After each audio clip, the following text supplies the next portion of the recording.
Magandang hapon sa inyo mga buddy. Andito na naman po ako sa bukid. Ang petsa po ngayon ay March 3 na at 45 days na po nitong aking sibuyas. Naku, ito nga mga buddy yung problema ko. Napakadamo na ng aking sibuyas. Ang dami niya pong damo na ano ba to? Ulik bangon. Ayun oh. Yung mga nakikita nyong namumuti na yan, mga damo po yan. Ito nga mga buddy, ang kapal po dito yo. Yun oh. Yun oh. Ang lalaki na. Kailangan po nating puksain yan. Yun, ang kapal doon oh, mga maliliit po. Meron na rin mga malalaki. Yun. Yun. Pero dito lang naman po sa 10 pinitak na to mga buddy, dahil ito po ay hindi ko na napadamuhan. Kaya i-sprayan na lang po natin ang pandamo. At hindi na po kasi siya pwedeng talaktakin. Kaya hindi ko na ito pinadamuhan. Ngayon mga buddy, para mapatay po natin yung mga ulik bangon na yan, gagamit po tayo ng herbicide syempre. Ito pong Flory gagamitin ko na. Nagamit ko na po ito dati, kaso nga lang mahina lang yung timpla ko. Dahil hindi ko pa po siya kabisado kung ano yung kanyang epekto. Pero nung nakita kong hindi naman po naapektuhan tong sibuyas ko, uulitin po natin siya ngayon.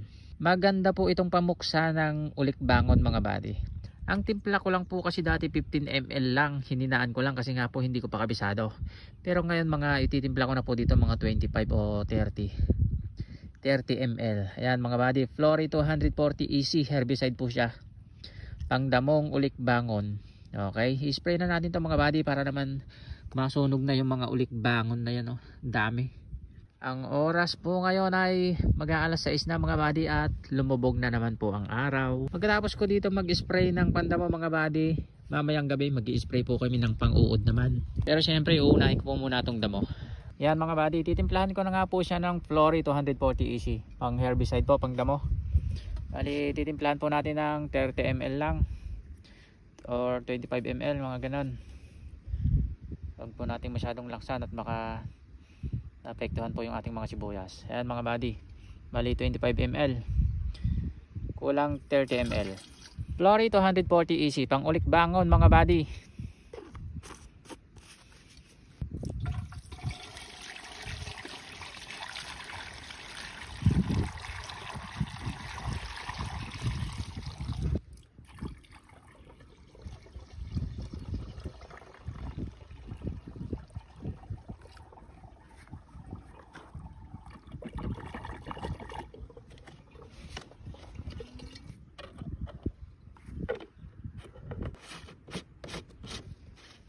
Ayan, ang oras ay pasado alas 6 na po at dito ko na siya i-spray mga buddy dito sa tapat ng kubo. Itong dalawang banos po na ito po kasi yung madamo, yung maraming ulik bangon.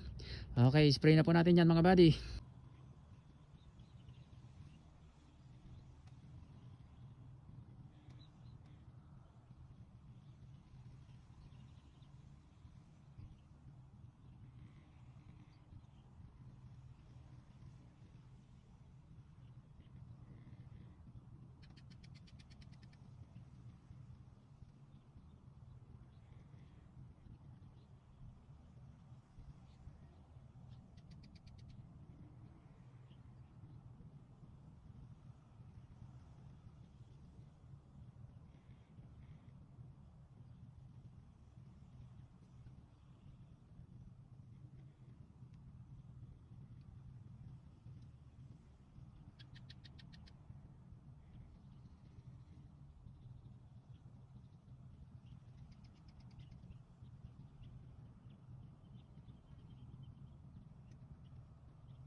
Ayan, katatapos ko lang mag-spray ng Flory 240 Easy Herbicide mga buddy.